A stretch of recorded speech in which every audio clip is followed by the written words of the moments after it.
बेसब्रियां बेसब्रियां। Good morning everyone. Assalamu alaikum warahmatullahi wabarakatuh.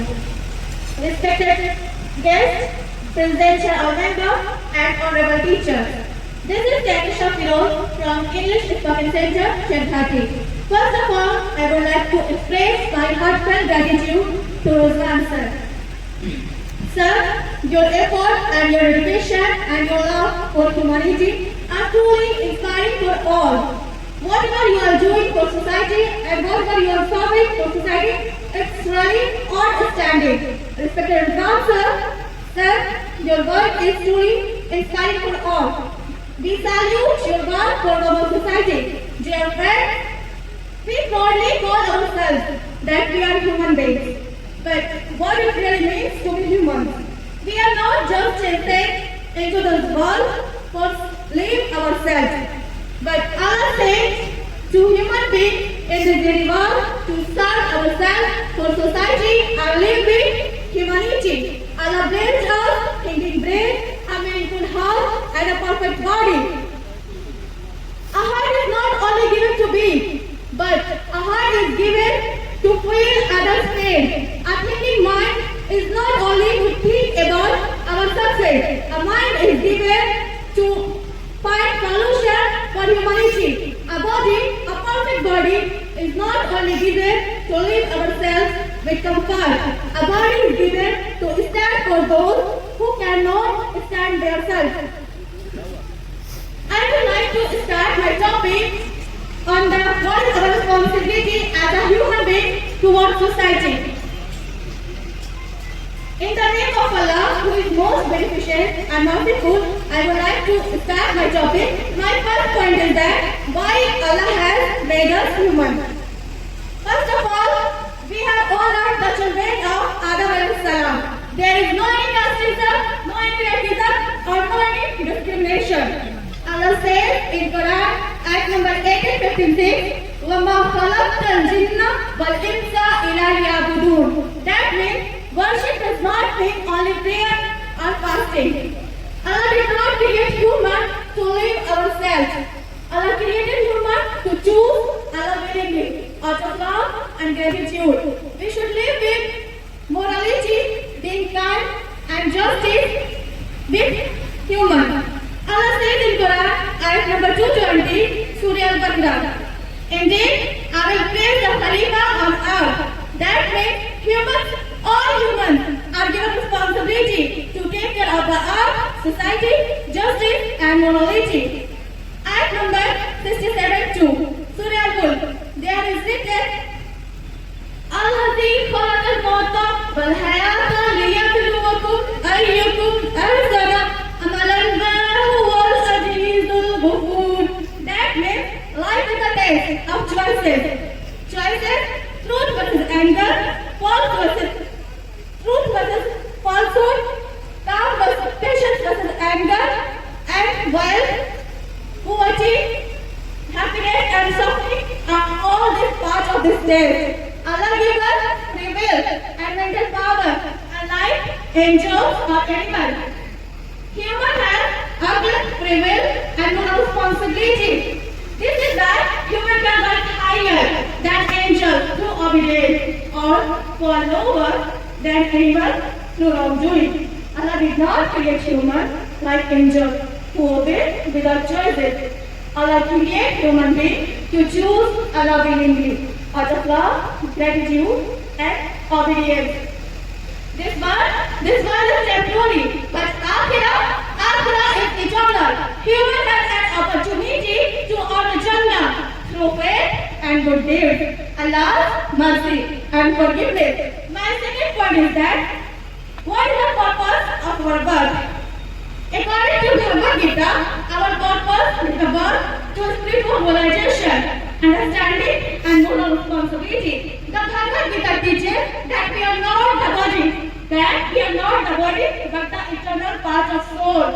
Verse number 220, there is written in Bhagavad Gita, Najate Vidyate Vakadache. That means the soul never born, nor does it to die. The purpose of our birth is to realize God's charity and rise above ignorance. There is one more verse in Bhagavad Gita, verse number 247. There is written, कर्मणे बुद्धिकरस्ते मा फलेषु कदाचन मा कर्म फलाहेतु कूर्मा ते संगो जयते कर्मणि that means you have the right to perform your duty but not to the force of action. Everyone should do their duty with sincerity, mercy and honesty. There is one more verse at verse number 271. There is written, birth and rebirth is continued due to karma and attachment. When someone gives up all desire and becomes free from ego, one attains peace. At verse number 1866, Krishna says, abandon all dharma and surrender unto me through bhakti, one attains peace, obedience and liberation. My third point is that what is the purpose of forgiveness and heart? The purpose of forgiveness is the center of love, where it is an intention and obedience. God looks at the heart, not outward appearance. In Matthew, verse number 5, there is written, blessed are the pure in heart. Blessed are the pure in heart, or they shall see God. The purpose of forgiveness is for understanding God's truth, wisdom, and by choices. It helps us to think, identify, and follow God's will. Verse number 22:37 in Matthew, there is written, love the Lord your God. Love the Lord your God with all your heart, with all your mind, and with all your soul. My fourth point is that what is our responsibility as a human being or society? According to Mahabharata, dharma is the foundation of society, sympathy, justice, the moral breadth of world. In Mahabharata, there is written, ahimsa paramo dharma. That means non-violence is the highest duty for humans. According to Bible, Jesus teaches in Matthew, verse number 32-39. Love your neighbor as yourself. Stand for justice, humanity, and mercy. According to Hadith, there is a Hadith of Tabarani.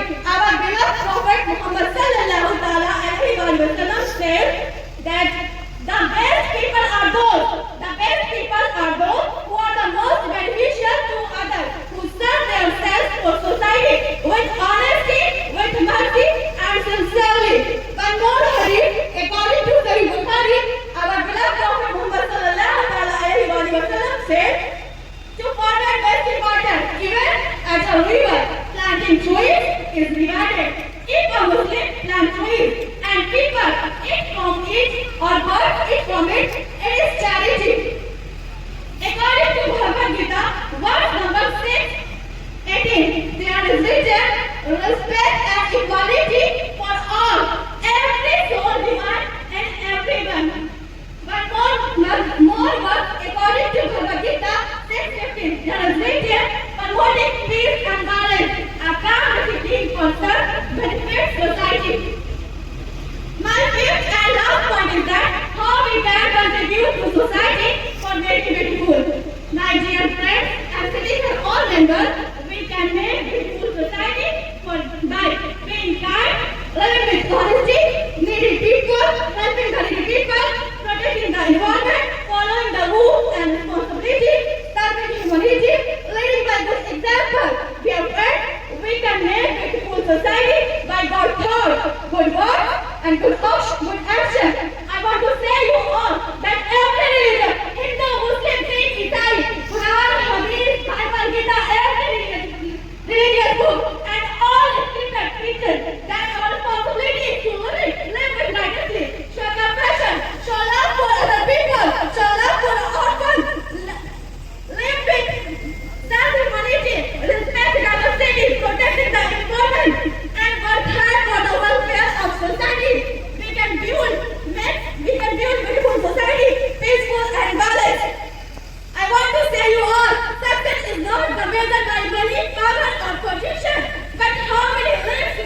teachers.